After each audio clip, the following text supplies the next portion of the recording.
profitable venture? I'm just really stoked for I'm making it my objective to have a reason to pay attention to my licensing, like this year. So I'm really stoked to be in this spot.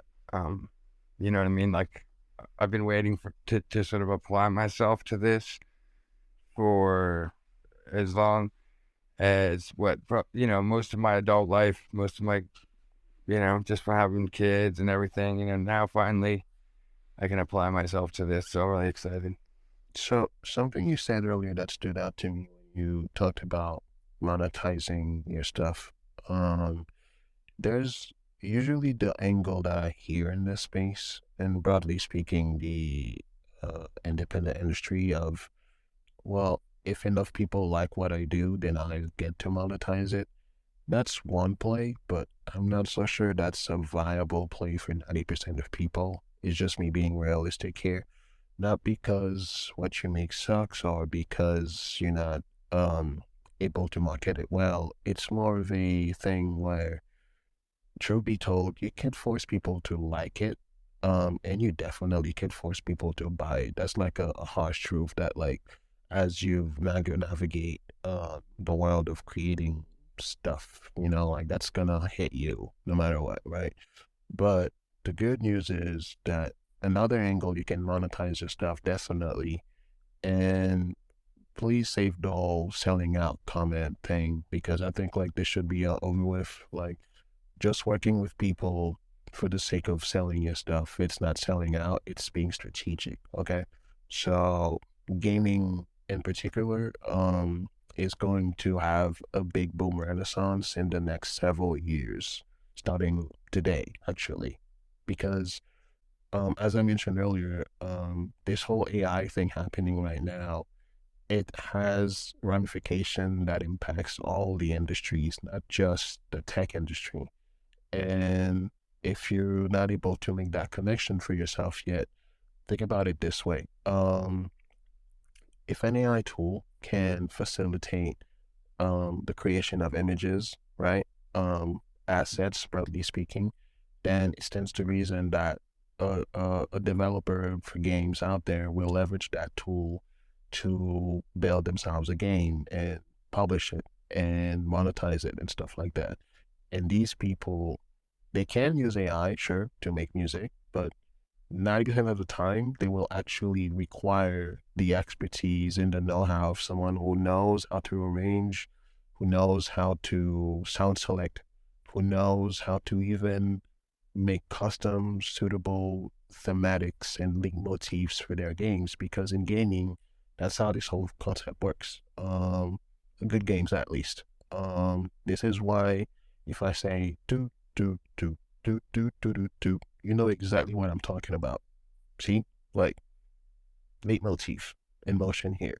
So the composer for that particular track to this day is sleeping on a pile of money for the sole reason that they designed that track, but Nintendo technically owns it. So they can not really access the totality of it, but they still very much make a fuck ton of money from that. And I would argue that, in my personal humble opinion, um, video game music in general actually is a very slept on genre. It's a very good, um, listenable, if you will, genre to sink your teeth into. I listen to that stuff when I work out all the time, when I bike, when I even just trying to chill. Video game music is not necessarily supposed to be corny, for lack of a better term. It very much has the same merits as pop music does, or EDM music, or what have you, right? So, to go back to my original point, when it comes to the future of what entertainment will look like, filmmaking, gaming, um, content creation, broadly speaking, whether it's, people that do vlogs or people that do, I guess you could say, documentaries, stuff like that, even journalism, these people need pieces of music to elevate what they're talking about.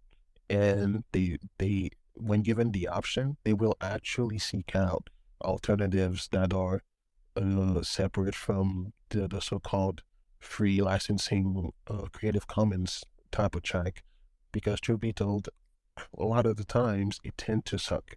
Not in the sense that like, the quality sucks. It's just that the music is just, it's not Super Mario level, right? It doesn't stand out like that.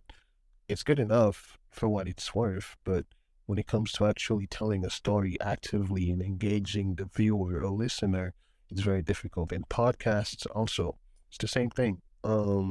Podcasts, I've gotten the opportunity to do leitmotifs and theme songs for podcasting.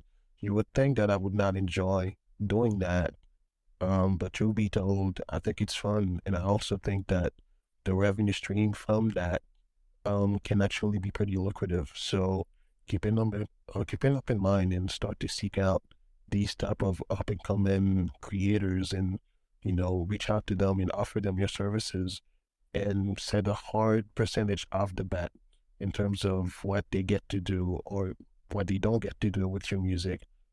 Because once it's out there, it's out of your control, basically. And you can't know for sure whether something is going to really pop off in the next several months or several years. So you better make some smart choices right away. Yeah, dude, that's some incredible info right there. And we celebrate that, video game music here. I was, duck like down in the audience. What's up, my man?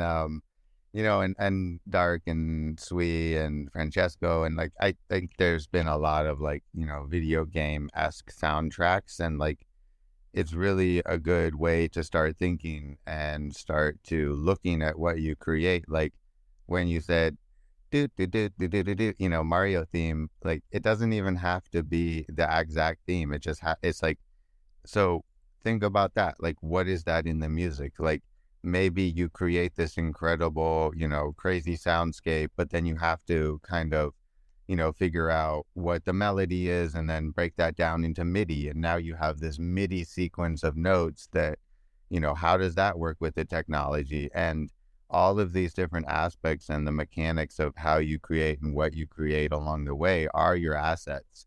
And, don't just throw them on the cutting room floor anymore, because we're starting to make new ways to interact with them, and different aspects of them, and then change them maybe, or, there's some really cool, fun things coming along. And I think you said it, like gaming, it's not even like has to be a video game, but just the fun of collecting music and listening to music and going deeper into it is a game for me. Again, this is Abel Okugawa here up, on the record shop. For me, it's really a game. Like, I like that game, and I continue to play it throughout my life in so many different ways. So, yeah, I like this conversation a lot, and I think it's really important. Even if, again, it's like I say with these things, like, if you're not going to get 100% the first time you hear these things. If it's, just soaking in, if you get 10%, you're going to be ahead and have a good start. So yeah, I love the bath of information. Slick. Yeah, I like this topic because it's like, though the song might be in a video game, it doesn't hold it just in a video game, or even in stills, because I've been seeing, like, at least locally, like the Dallas Symphony Orchestra, they've been putting on shows where they're playing like Harry Potter in the background, but they have like a live orchestra playing the actual pieces. And I think even like Kingdom Hearts, they actually did a tour, and oh my gosh, took their family there because we all played all the game, like 1, 2, and 3. And 3 hadn't come out yet, but the tour came and they were playing the tracks along with clips like Kingdom Hearts 1 and 2. And then they teased the third one with some clips and goosebumps. Yeah, they're just hearing the live streams, and like, because when you're playing these video games, like, you're playing them for hours, so you're hearing this tune for hours, and like you're making these connections and these emotions, and finally, get that keyblade and you're like, oh man, I remember what shop I was at. And it's like, you start from somewhere, but then, it can just expand to other realms, other markets that might be outside of your idea box. Another observation I've made in my years of both making music and consuming music, and really talking to people that are music buffs and not so much in that realm, I think for me at least, the science of what makes a piece of music appealing is it's fascinating because there is a science behind it, and obviously it's not a one size fits all, but there are trends that I've noticed a lot over time. Starting with people that go to the gym. I don't know what it is about the gym and gym people in general, but they are attached to their music the same way a desperate ex-girlfriend is attached to their toxic exes. It's kind of crazy, actually, to be honest. Sorry to be rude by my verbiage, but it's to illustrate the point. These people are fans of music in a weird way. Like they're dedicated to listening to that same piece of thing for hours when their sets, like curling up or doing pull-ups or whatever. But they don't really do much beyond that. They don't go to their shows, or a lot of them don't. They don't bother looking up their social media or following them. It's just that they always say the one thing that stands out to me that it gets me going. It's like, yeah, like when I listen to that stuff, it gets me going.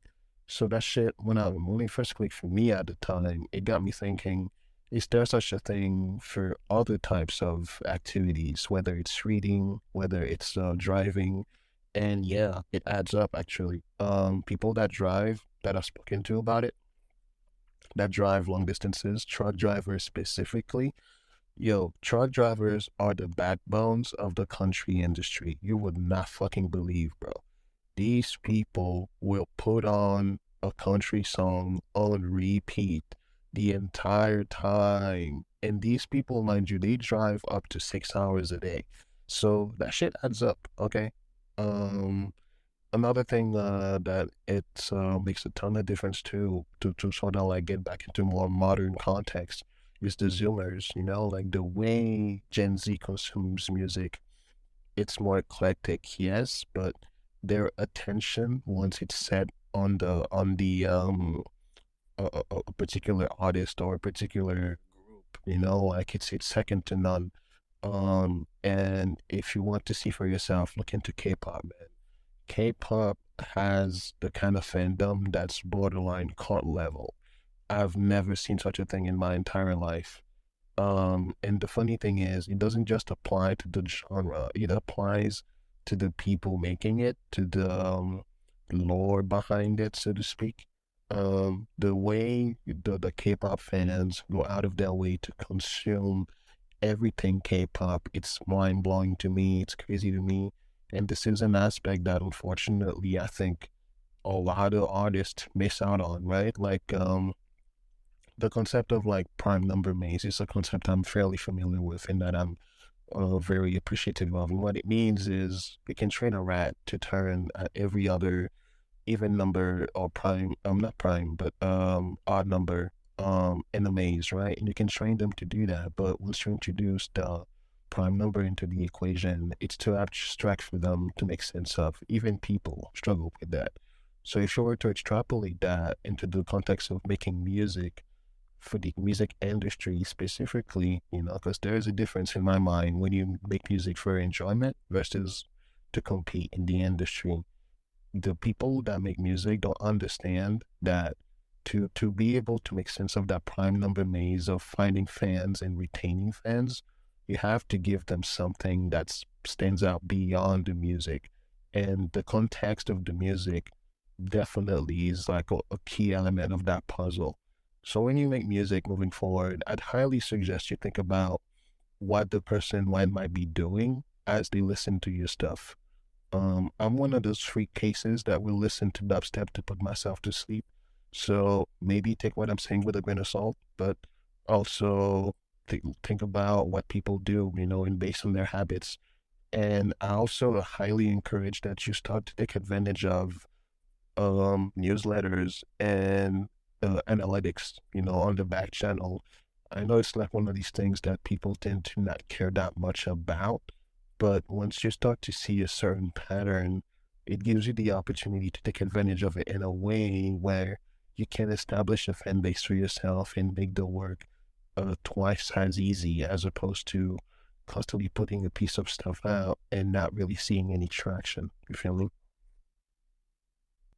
Yeah, absolutely. I mostly feel you on those dubstep goodnight vibes. I'm the same way. So, never underestimate how people use and, how your music might soothe or be useful for somebody. I mean, that's an incredible point, about reaching fans and not, overlooking that, um, it's not selling out when you reach people. I think selling out is, for me, when you get that sinking feeling of, damn, I really don't want to tell anybody why I did this or what this really is, but I'm glad that at least I'm successful. So, navigate that.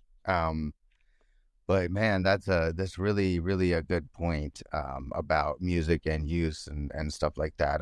It's one of the things that, the more I connect with people who listen to my music and listen to other music and find other music like Dark, we were sharing some different tracks last night, just it's really, really helpful for one. And then also you never know how that's going to be, helpful for somebody in some way, other than just being a producer and moving their, production forward or giving them inspiration or ideas to try. Um, you know, Music, one of my favorite quotes, from Edgar Casey, is, music is the medicine of the future. And that was said a while ago. So I feel like we're here, we're experiencing it, and so, yeah, be careful. But it's definitely, don't underestimate where this is going and why, and how things can work that way. Um, Man, T2K, it's so great to hear your perspective and insights because, I love different angles and different genres of music. So it's really cool to hear, you kind of make these examples, and at the same time, it's like actually interesting to go and look at, like, yeah, like what's going on in each one of those worlds. Um, Speaking of worlds, high five, world peace. Word, yeah. T2K is a fucking legend, man. Like with the amount of information you have, bro, it's just amazing, man. I love hearing your insights.